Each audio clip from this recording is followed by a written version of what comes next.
All right, I'm going to be doing my presentation on minimalism. Let me just start sharing. Here we go. All right, so minimalism is a movement that's associated with less being more. And it's a little, in that case, it's a little different. I really like this definition where it says that minimalism identifies work of art most often comprised of geometric shapes and simple arrangements and lacking any decorative or dynamic forces. And this is an example of that. You can see they're just cubes with mirrors. It's very geometric. So it is where less is more, not in the traditional sense, but it's not to be confused with minimal. Lots of art can be considered minimal, but this is a specific movement during the 1960s, and it was described by critics as ABC, boring, literal, no art, nihilism. They were kind of hard on it because it was against what they thought art should be, and that's because it had little apparent meaning. And Frank Stella, who's a famous artist, said that what you see is what you get. And here we have some influences. It was created in response to the dominance of abstract expressionism, which is the movement.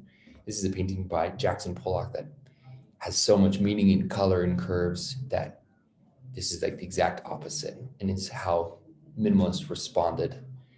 It's just very geometric, and no attempt is to made to imitate anything or to mean anything. It really is just what you see is what you get. It's very straightforward, very geometric, very red, blue, and yellow.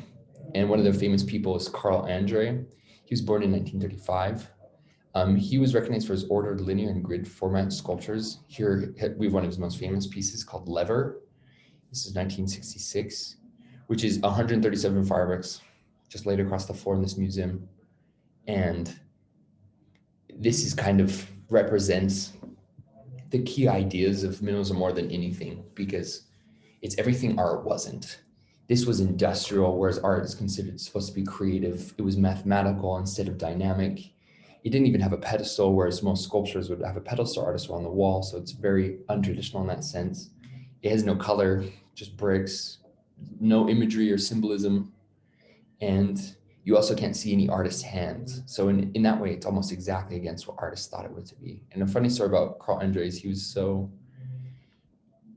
far into this that there's a story of a art dealer who went and visited him in his studio in the winter, and he was cold and Carl Andre wasn't there, and so he burnt some wood to get warm, and it turned out it was a sculpture.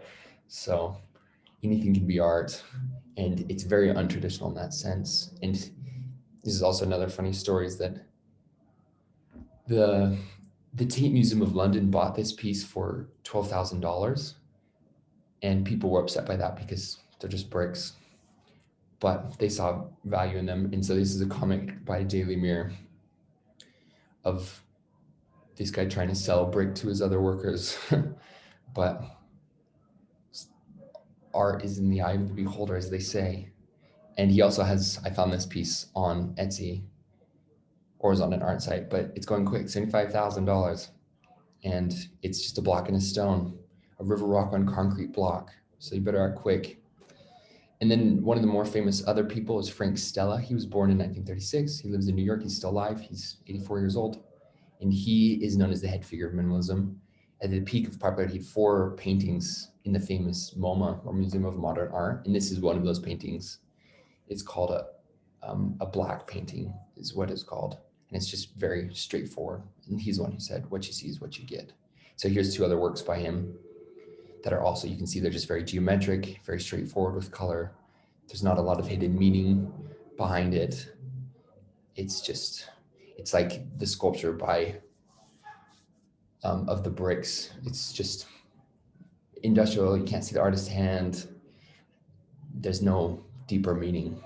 It just is what it is. And then the last person I'm going to talk about is actually a composer, Gregor Ligeti. He was described as one of the most important avant-garde composers in the latter half of the 20th century, which is quite the review, and one of the most innovative and influential among progressive figures of his time.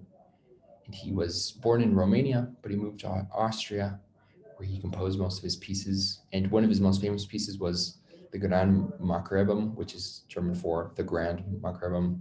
And it was actually his only opera, and it was based off of a play. And he did that in collaboration with the director of the puppet theater. And if you watch it, it has a lot of influence in that. And I found this in a review. It says, in which he subsumes his anger of human suffering in an illicit parody that can so thrill and terrify that an audience hardly knows whether to laugh or cry. And I'm going to show you a little clip from that because that explains it pretty well. It's untraditional. It's very different when it comes to operas.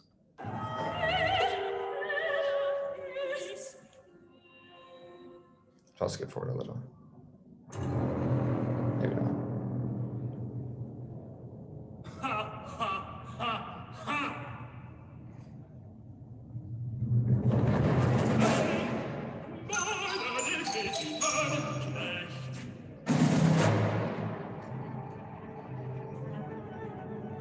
You can watch the rest of that, but anyway, it's very simple, very straightforward, and he used a lot of sounds that hadn't been used before. And he's famous because he didn't abide by a lot of the rules that a lot of the operas were following.